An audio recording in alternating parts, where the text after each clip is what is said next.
All right, grade 2, unit 6, quick practice.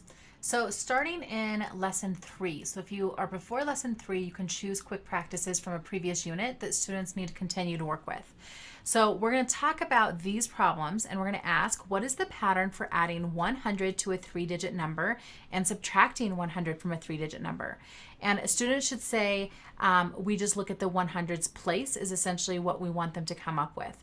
But now we're building automaticity with this. In the lessons, you're really working on the conceptual piece. Students are building the numbers with secret code cards.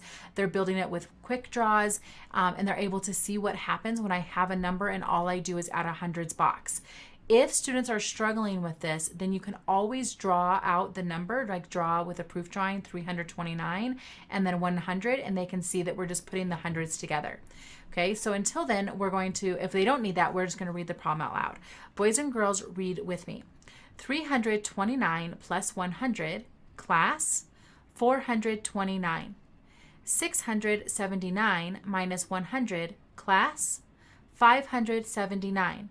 So the class reads it together, the student leader gives a signal, they say the answer. Again, if you're hearing a lot of information or answers that are not correct, then you may need to slow it down and add either secret code cards or a proof drawing to help build that conceptual understanding.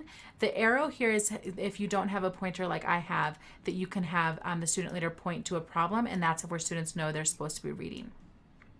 The second slide for every day, so the slides are the same for every day, but you'll want to take a look at it because notice that the problems change, right? And the order changes. So you want to use the next 2 slides for each lesson. So for example, lesson 5 and 6, you'll use both of these lessons, both of these slides per lesson, but it changes at lesson 7.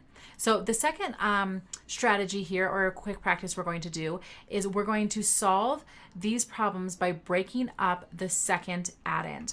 So boys and girls, 396 plus 5. How would we break up 5? Class, 4 and 1. Boys and girls, 396 plus 4, 400. Plus 1, 401.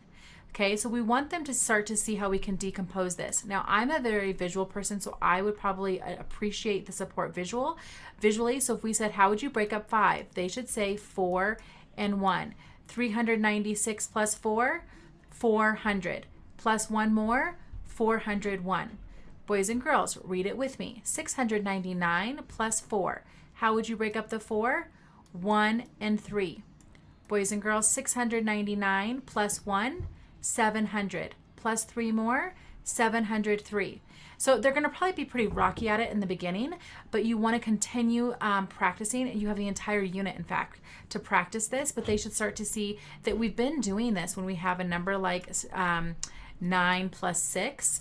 We've been breaking up that 6 into a 1 and a 5. So 9 and 1 makes a 10 plus 5 is 15.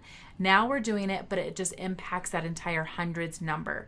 So again, as you see, you can go through these and see that there is a different set of 2 slides for these lessons. Once you get to lesson 10, things are mixed up into minus 10 plus 100. So it changes just a bit.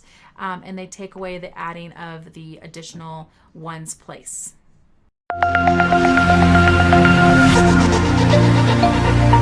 Thank you.